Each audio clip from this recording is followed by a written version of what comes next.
WWE Universe Mode 2.0? Just anything you can talk to that? A lot of people are asking in the chat room. Yeah, we're not revealing too much yet about Universe Mode. We are bringing it back. We love the foundation. Our goal for the future of the mode is basically to continue the cool storytelling that you can do in the mode, give you more control over what you can do, so starting to integrate some of that control. I know the big question is whether you can defend titles whenever you want. We understand that that was kind of a fan complaint from last year that you only could do it at the pay-per-view titles. So we've heard your complaints. We are addressing it in a certain way. We're not detailing exactly how. We'll let you know as soon as we start really diving in more into what's new in Universe Mode this year. J Phoenix 7 asks, WWE Games, did the reversal system improve? Last year it was too easy to reverse moves. All you had to do was keep clicking the trigger. I hope it's more difficult to reverse. Yeah, it's absolutely more difficult to reverse. So what we found, what was going on, is that we did allow you to spam the right trigger button there. So you could continue to just mash that and reverse the guy. So we've actually completely changed that this year. So there's no more being able to spam that. It's all timing based. And we've also fine-tuned a lot of the timing windows to make them more consistent, because we found others were too big of a window and some were too small. So we went ahead and fine-tuned all that. We basically retooled that whole reversal window system. So now I think fans are going to find it much, much more competitive. And I keep telling my AI designer that I want legendary difficulty to be off the charts this year, like extremely hard, so that the hardcore guy loses a decent amount of the time. So fans can expect to see that this year. Yeah, and speaking of like the reversal timing windows, we did notice, and you told us at E3 a little bit about the running strikes, running grapples, like those kinds of things that in the past players have used to their advantage, especially online.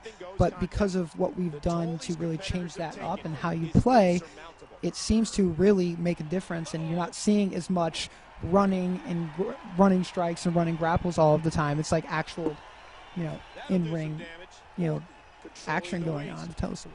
Yeah, I mean, it's just important to keep the whole experience competitive. We are constantly trying to look for those exploits that fans find, and trying to find a competitive way to balance that. We don't want to just completely strip it out. If someone does like running strikes, it shouldn't be a negative thing, but there's got to be a balance. If they're overpowered in the game, then we need to find, as a design team, some way to address that. Also, they just saw the RKO there. A lot of people have been asking me about the reach animation for the RKO and just signatures and finishers in general, that reach animation that plays, and we are addressing that. So don't worry about that. I saw a lot of fan feedback about that. We'll make sure we get rid of that reach animation so that it looks natural. What's up with the beard? Lack of beard, dude.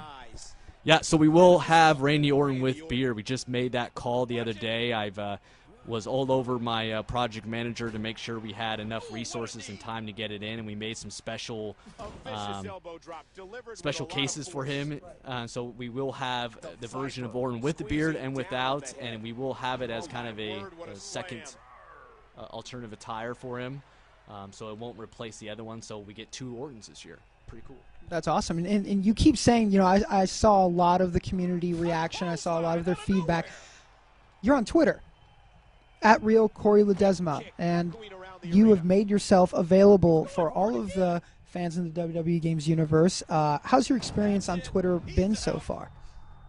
Oh, it's been great. I think it's awesome to be able to speak to the fans so often, and to really just hear what they're expecting to see in the game, what they want to see in the game, what they like so far, getting positive comments as well as constructive criticism is great as a game designer to be able to get that information.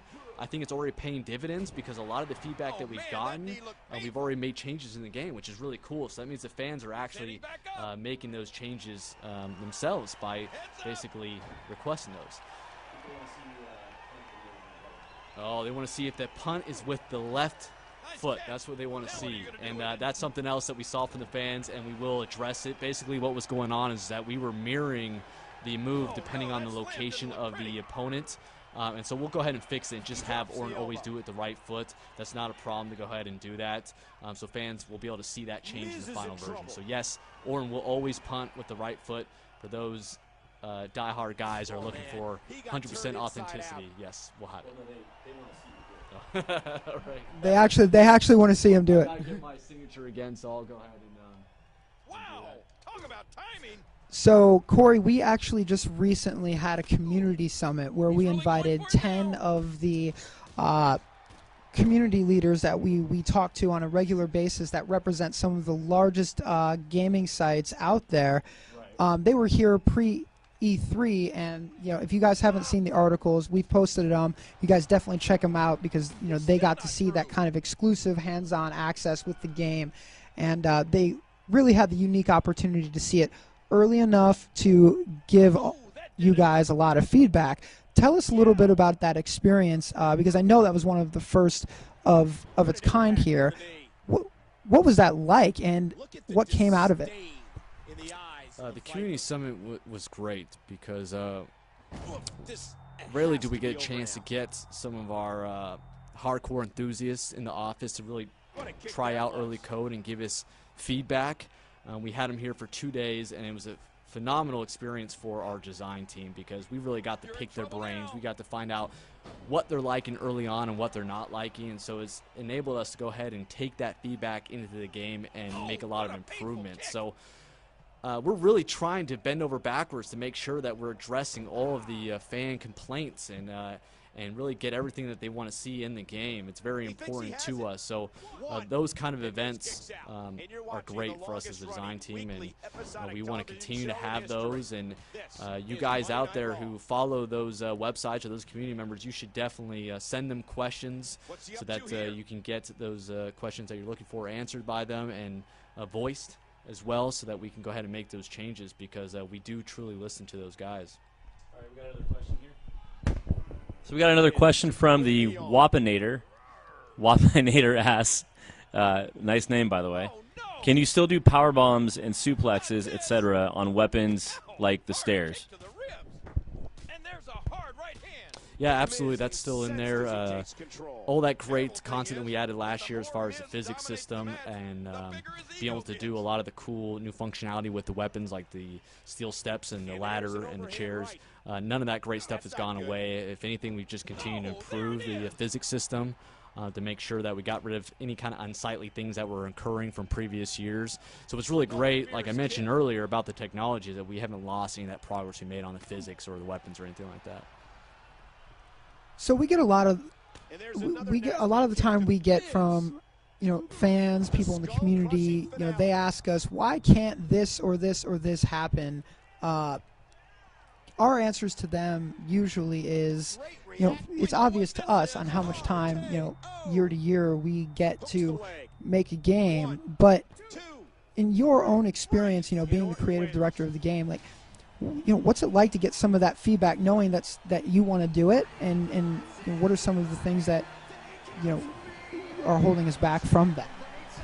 It's definitely a frustrating thing.